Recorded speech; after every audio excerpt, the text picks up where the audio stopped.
अंतरिक्ष में गई सास बहू। मम्मी, आप इतनी अच्छी एस्ट्रोनॉट हो, फिर ये अर्ली रिटायरमेंट क्यों? क्योंकि बचपन से मेरा बस एक ही सपना था, जिसके लिए मैंने लाइफ में बहुत कुछ खोया और छोड़ा। लेकिन अब इस अर्ली रिटायरमेंट के जरिए मैं बस तुम दोनों के साथ और पास रहकर बिना किसी हड़बड़ी की जिंदगी जीना चाहती हूँ।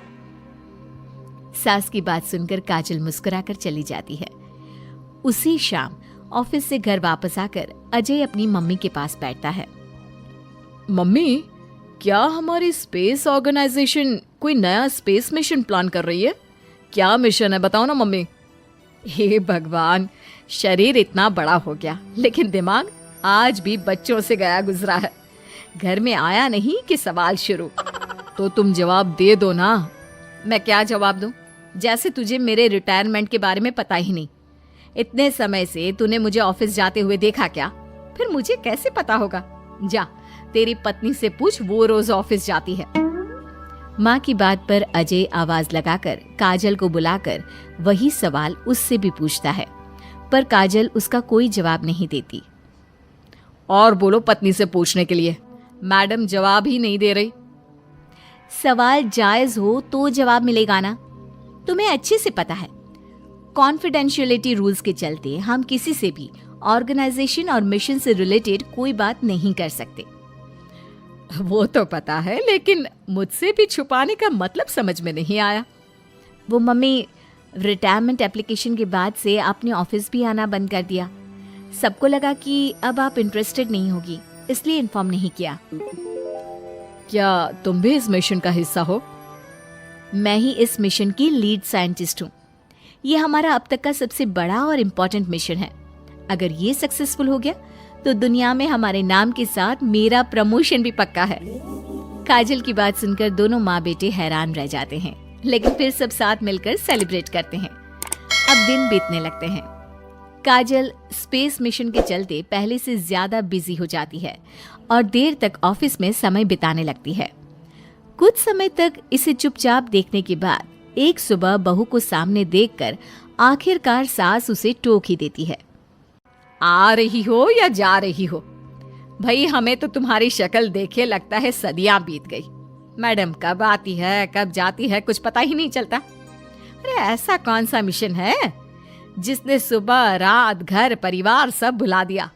मिशन तो मैंने भी बहुत देखे हैं और गई भी हूँ, पर ऐसा हाल कभी नहीं हुआ।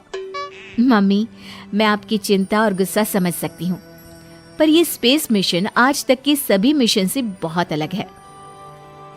अच्छा, जरा मैं भी तो सुनूं, ऐसा क्या है इसमें? आई एम सॉरी मम्मी, मैं नहीं बता सकती।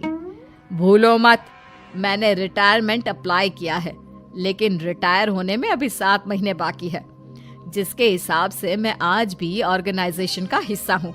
तो मुझे बताकर तुम कोई रूल नहीं तोड़ रही। मुझे सब याद है मम्मी, और मुझे ये भी पता है कि अगर आप साथ दें तो मिशन के लिए बहुत बड़ी मदद साबित होगी। पर सीनियर्स ने रूल बनाया है कि इस मिशन की इंफॉर्मेशन सिर्फ उन्हीं के पास होगी जो इसका पार्ट है, और मुझे तो उन्होंने खास अपने पास बुलाकर ये समझाया था। बहू की बात सुनकर सास सोच में पड़ जाती है और अगले दिन खुद भी ऑफिस पहुंच जाती है। ओहो, क्या बात है मैडम, रिटायरमेंट के एप्लीकेशन के बाद तो आपने दर्शन देने भी बंद कर दिए।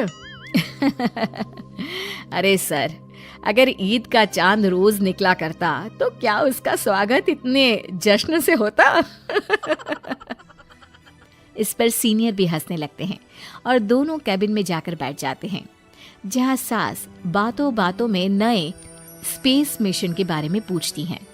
वो उन्हें मिशन के बारे में सब कुछ बताकर तुरंत एक इमरजेंसी मीटिंग बुला लेते हैं, जिसमें साइंटिस्ट की टीम और काजल के साथ एस्ट्रोनॉट्स की पूरी टीम भी होती है। तो ये है हमारी टीम, जो सब कुछ भूल कर दिन रात इसी मिशन पर काम कर रही है।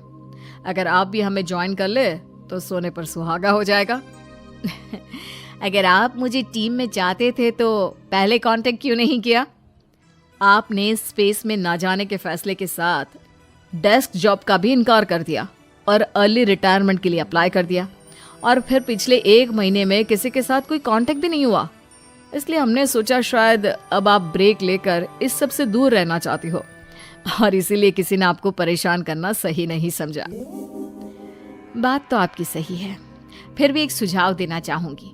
ये जो आप कर रहे हो ना, ये मिशन नहीं, साफ सुसाइड है। एक साथ इतने सारे लोगों को स्पेस में 6 महीने रहने के लिए भेजना आसान काम नहीं है। और ये बात मुझे आपको समझाने की जरूरत नहीं होनी चाहिए। हमें सारे कॉन्सिक्वेंसेस, स्पेस नेचर, मिशन की मुश्किल सबका पता है, और ऐसा करने वाले हम पहले नहीं हैं। इसलिए ये भी साबित है कि काम हो सकता है। आप सिर्फ एक एक्सपेरिमेंट के लिए इतने सारे लोगों की जान और मेहनत को दांव पर लगाना चाहते हो, जिसमें सक्सेस रेट भी मुश्किल से 1% है। बहुत देर तक इन्हीं सब बातों पर बहस चलने और काजल की सास उर्फ ऑर्गेनाइजेशन की सबसे एक्सपीरियंस्ड एस्ट्रोनॉट को बहुत देर समझाने के बाद भी जब वो राजी नहीं होती, तो ऑर्गेनाइजेशन के सीनियर्स को उन्हें घर वापस भेजना पड़ता है। लेकिन उसी के बाद से न चाहते हुए भी सास मिशन के बारे में सोचना बंद नहीं कर पाती। इसी तरह 1 हफ्ता बीत जाता है। माँ, जब घर में बैठकर भी मिशन के बारे में ही सोचना है, तो इससे अच्छा है कि वहां जाकर इस सोच के जरिए उनकी मदद ही कर दो। उन्हें ऑफिस में नहीं, स्पेस में जाने के लिए मेरी जरूरत है। वो चाहते हैं कि मैं हेड एस्ट्रोनॉट बनकर बाकी सबके साथ स्पेस में जाऊं। वाओ, रिटायरमेंट से पहले आखिरी असाइनमेंट की तरह इससे अच्छा और क्या हो सकता है माँ? आपको हाँ बोल देना चाहिए। उस टीम में एक मेंबर काजल भी है। अगर हम दोनों ही चले जाएंगे तो तुम अकेले कैसे रहोगी? वहां से जिंदा वापस आने की कोई गारंटी नहीं बेटा। अब भी हमें भेजना चाहते हो क्या? जिस दिन से आपको पहली बार स्पेस में जाते देखा है, तभी से ये डर और पॉजिटिविटी दोनों साथ लेकर जीना सीख गया हूं। आप जाओ माँ, मुझे पूरा भरोसा है आप दोनों वापस भी आओगे और देश के साथ मेरा नाम भी रोशन करोगे। बेटी की बात सुनकर माँ के अंदर हिम्मत आती है और वो एक बार फिर स्पेस ऑर्गेनाइजेशन पहुंच जाती है, जहां उसके फैसले से सब बहुत खुश होते हैं और स्पेस मिशन की तैयारी पहले से ज्यादा जोश में शुरू हो जाती है। कुछ ही समय बाद दोनों सास बहू स्पेस में पहुंच जाती हैं। आखिरकार आज मेरी साइंटिस्ट बहू एस्ट्रोनॉट भी बन गई। सिर्फ स्पेस सूट पहन लेने से कोई एस्ट्रोनॉट नहीं बन जाता। मैं साइंटिस्ट हूँ और उसी में खुश हूँ। अगर मिशन की रिक्वायरमेंट नहीं होती तो शायद कभी यहाँ आती भी नहीं। इसी तरह दिन पर दिन स्पेस की अनेक मुश्किलें और दिक्कत सहते हुए देखते ही देखते 6 महीने बीत जाते हैं और नामुमकिन को मुमकिन करके दिखाते हुए सब सही सलामत अर्थ पर वापस आ जाते हैं, जिसके बाद से दुनिया भर में ये मिशन सास बहू की अंतरिक्ष यात्रा के नाम से मशहूर हो जाता है।